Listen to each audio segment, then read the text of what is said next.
So,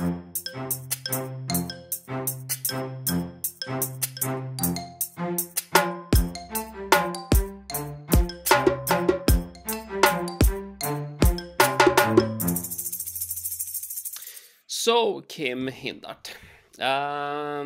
Not sure if we did this in English or not, but it doesn't matter. Well, let's bring it up otherwise. There's been a couple of GDPR claims or GDPR cases in Europe recently, which has made us to perk up and raise our eyebrows and say, what? WTF? One of them was the Google Fonts case, which we mentioned. That we talked about, but the other week. But what that sort of underlined was that the law is the law, and my goodness, they are now enforcing the law. And yeah, I have to admit I was wrong. I gave some bad advice. Because early on, before the law about Google Fonts and the reasoning behind Google Fonts, I actually dare to say, when we talk about business card data, that means your work email address, your work title, and your name.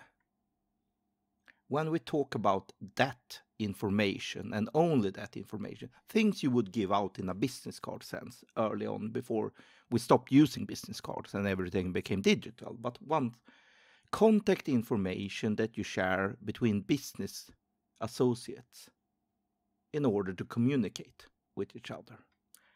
Yes, that I said I could challenge that could be legal to do, even if it was transferred to something running in the United States or in the US control.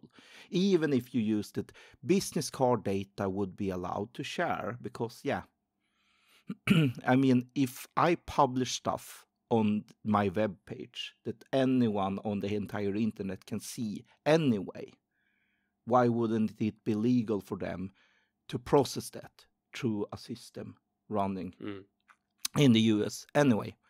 But regardless, it's very, very clear. It's still personal data. Yes, of course, the definition of personal data, anything that can identify me. And every single email address today is usually very, very much connected to one individual. Your personal email is usually just that, you and your personal email alone. So that's very much unique to you. So that's, of course, personal data, but I said business card data can be allowed to be shared with the US. And the latest sentencing, especially the Google font sentences, is very, very clear that no, under no circumstance, without an exception whatsoever, unless it's a really, really clear consent. Consent for every single case, every single use case, and that can be withdrawn and at any given moment. But your only option, if we are talking about something that transfers data to the United States, it's consent only. That's the only option. There's no other way. Yep.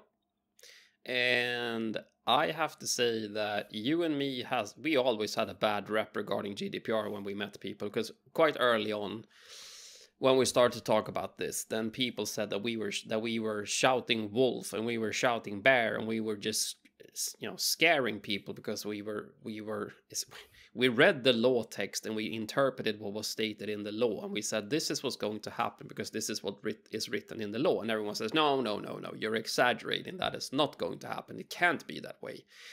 Quite frankly, the actual reality of the law is way worse than what me and Kim even fathomed it could be when we started to look at this. And now these rulings are starting to point in that direction, that the law is the law in all cases and they will enforce the law.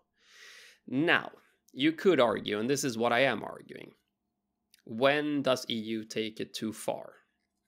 Because if we say that we need to pull every handbrake that exists for any type of data transfer because it could potentially be a personal data, the question becomes, when does the train stop? When do you actually brake too hard and it starts to become damaging from the fact that we stand still? I'm not sure yet if we're there, but rest assured that the current claims and the current sentences, even though, and again, you're not going to go bankrupt over this. It was 100 euros. It was literally a slap on the fingers in this specific case. Our point is that there really isn't any let up in the interpretation of the law. So, just to be clear, if you stick to the countries that are approved by the EU Commission, if you stick to those, you're fine. This is when you want to use something that's connected to the United States and the current situation between them. And this is, of course, based on the different opinions about legal proceedings, rule of law in these countries. So everything stems back to this. But remember, this is starting to become really, really tricky. And yes, of course, you won't be bankrupt. It was €100 fine. So no, this is not the severe stuff.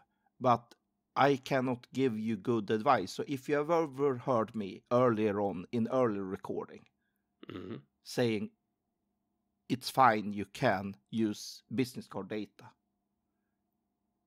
I take that back. I was wrong there. No, you can't. Sorry. No, not for anything related to the United States. You just can't. That's been proven. It's not legal. So no. So when you're wrong, and let's admit that we are wrong. That's called leadership.